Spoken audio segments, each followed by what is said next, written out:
Good morning, everyone. This is Jeffe Kennedy, author of epic fantasy romance. I'm here with my first cup of coffee. Delicious. Today is Monday, February 12th. It is the day before Mardi Gras, Fat Tuesday tomorrow. And so I am celebrating in style with my great big, huge Mardi Gras earrings. If you're not on video, these things are ginormous. They're masks on each side, and then with beads hanging down. They reach my shoulders. They're nearly bigger than my own head. Not quite, but close.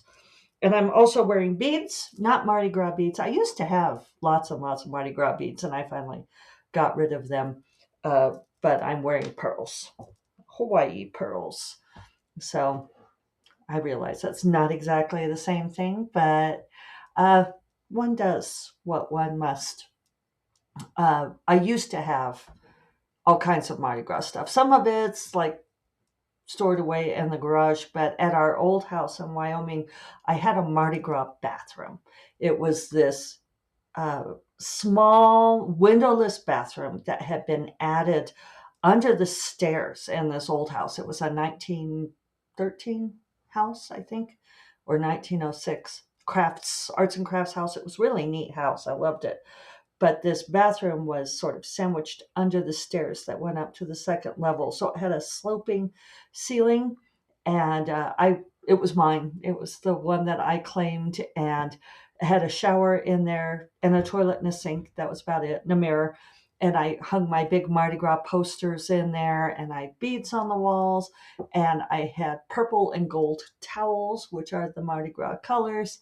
And my mom even had little hand towels made for me that were embroidered with Mardi Gras symbols.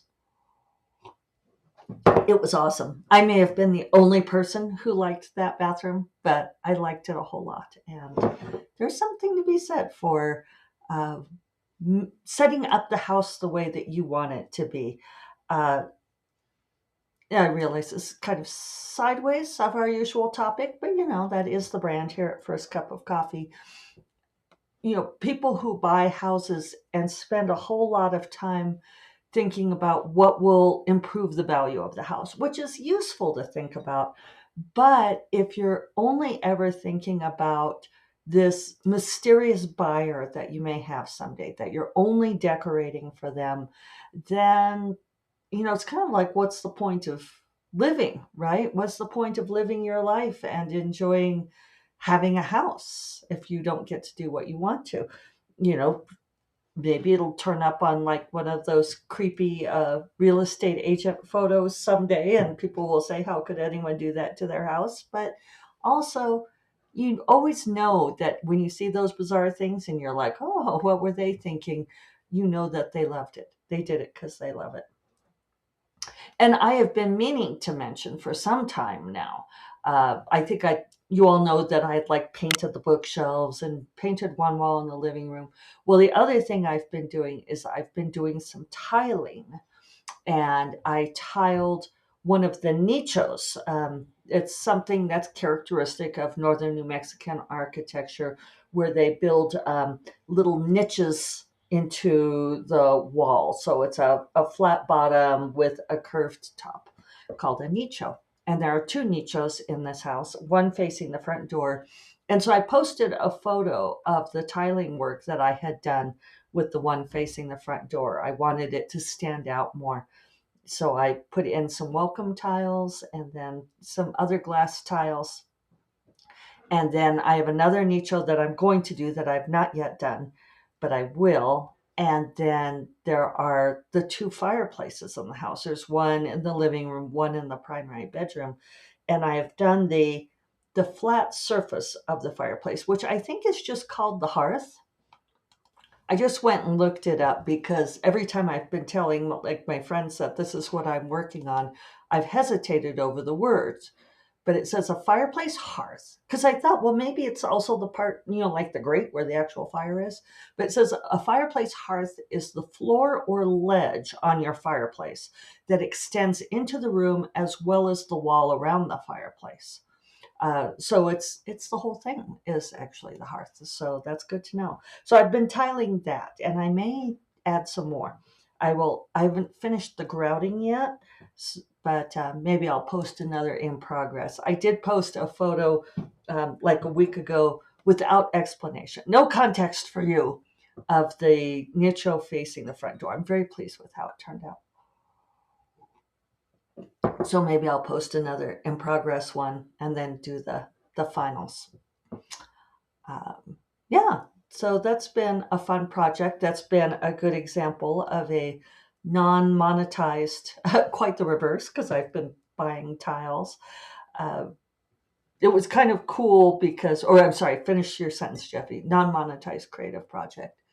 It's been really fun to put the tiles together. And I got them from a local place, which is Mexican owned. The people who work there, I think, are all related and speak varying degrees of English. But I was there last weekend on a very snowy, greeting day, greeting in the Scottish sense of like this rain that's very fine and kind of turning to snow and slushy. And I went there after yoga and bought like $300 worth of tiles. I have been going back and forth. I went and bought a whole bunch of different ones to see what I wanted and brought them home and tried them. So then I went back and exchanged some, and they were very accommodating. And then the gal who I think is one of the owners, or maybe one of the primary owners, um, thanked me for coming in. She said, "Thank you so much for coming and buying these today. You may be our only sale the whole day." And I thought it was so nice that she said that. She also gave me her card because I was showing her my in progress pictures on my phone, and she wants to post to the website when I'm done. Not just another pretty face. I had a busy weekend, and we're in the midst of doing the Faro Feb celebration, fantasy romance in February. And this weekend we had a gig at Beastly Books and had a fabulous time there. Bella Roth came up from El Paso, and then A.K. Mulford and A.J. Lancaster joined us from Australia and New Zealand online, and it was broadcast on Instagram Live. So you could still see it on the Faro Feb account. I will link to that. So it was interesting talking about the rise in the romantasy trend um, and looking at my own history. It's it's a time flies kind of thing. I am looking at. I should do a celebration. If I could get Kensington to play along, but May is the 10-year anniversary of the Mark of the Tala, and it was interesting hanging out with Bella Roth this weekend. And it was interesting with Vela being here, who is much younger than I am, like 22 years younger than I am, I discovered. And she read The Mark of the Tala when it first came out, and was one of the books that began her love of fantasy romance, which of course there just wasn't that much of it then. Um, it's just funny to think about that. It's been 10 years since that book came out. And looking at my struggle to be writing cross genre before that, and that now what I write is kind of the hot thing, but, wasn't for so long. I don't know, put me in a reflective mood.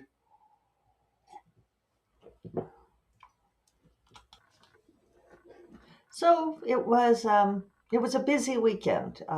Good conversations about writing and books.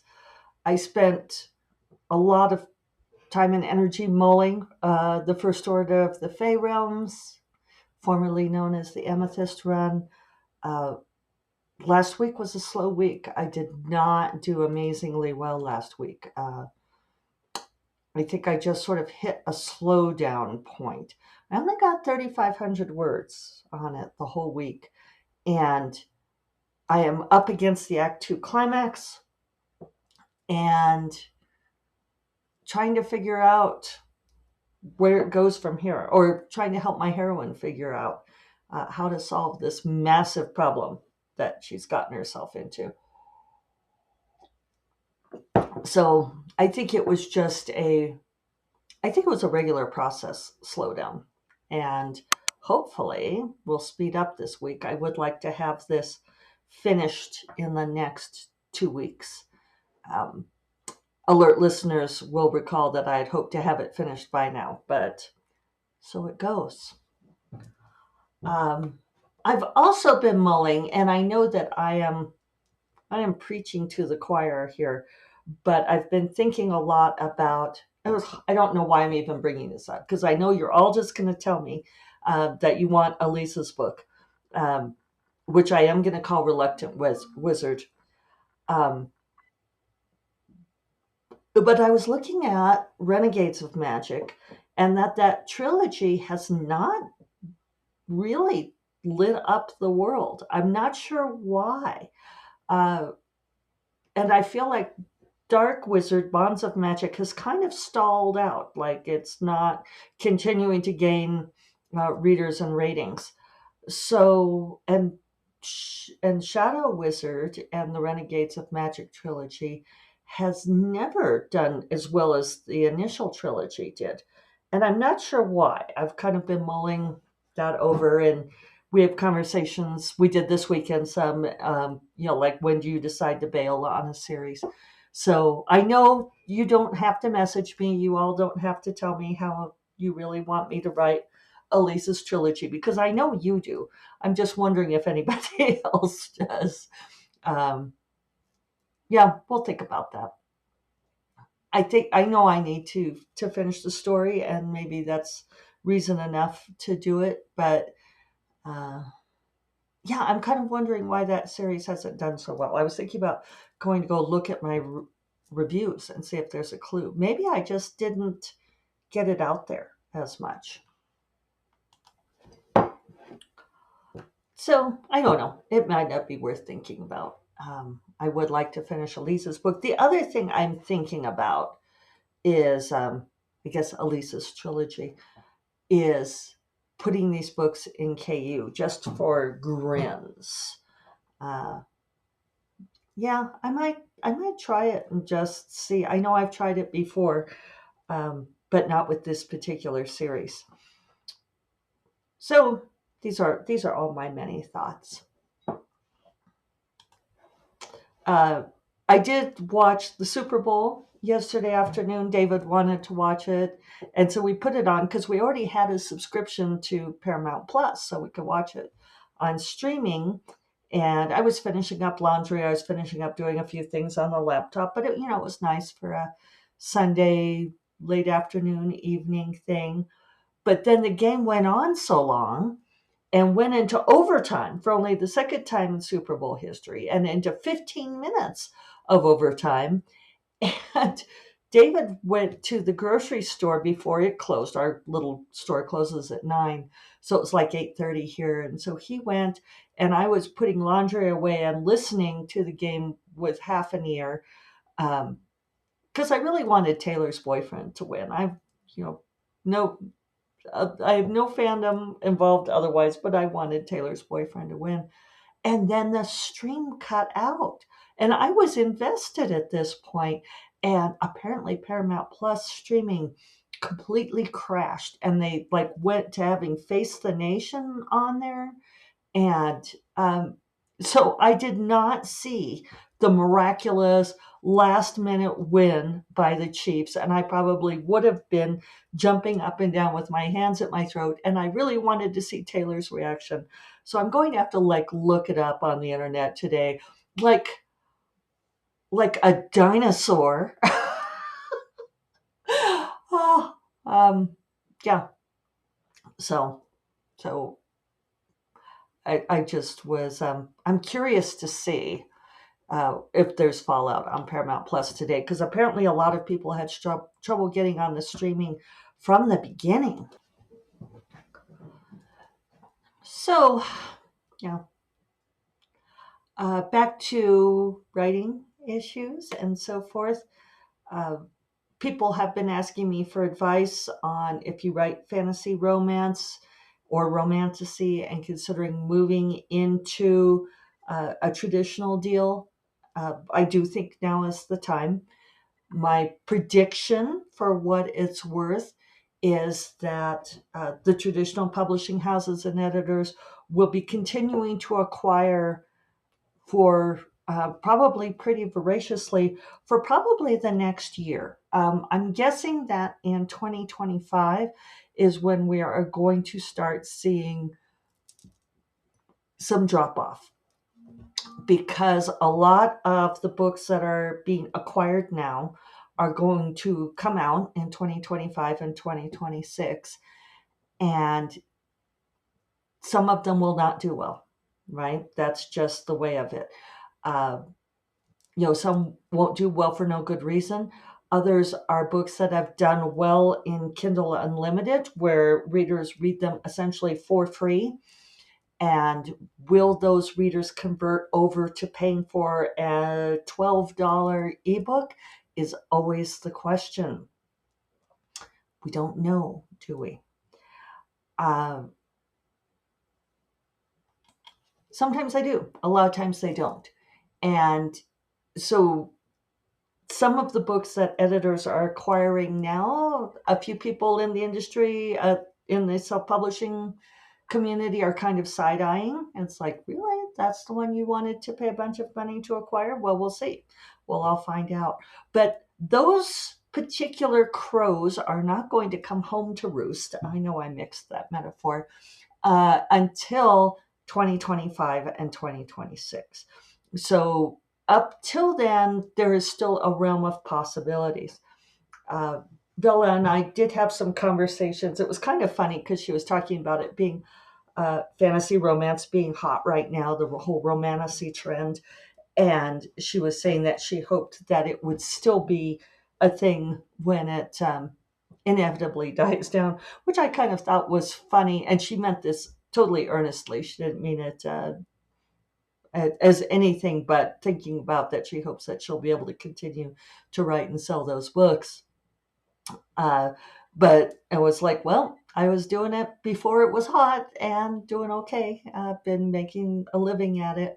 One of the things I did do over the weekend, speaking of author finances, was I went ahead and planned out my budgeting through up to September. Um, that's one of the things with author finances, is that you have to look at uh, money coming in over the long term, because you might have a good month, but then you might have low months. And so I did figure out that I am okay to pay the bills through like September without a new release. So that helped.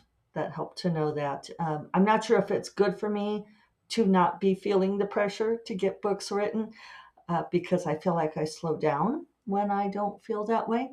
But uh, so it goes. And then my other piece of advice, if you are wanting to go to trad, yes, try to query an agent first. And I really think that right now you should have a full manuscript written.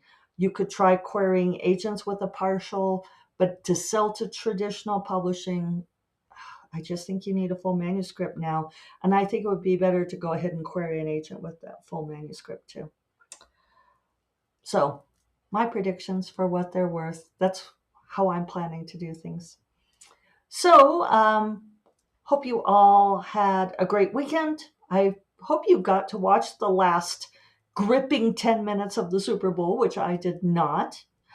And yeah, if you know of some good clips, send them to me. My feed is full of Taylor Swift anyway. The algorithm knows me, so I'll no doubt find it. But yeah, and I hope you all have a great week. Happy Mardi Gras. Laissez les bon temps rouler. I will talk to you all on Friday. You all take care. Bye-bye.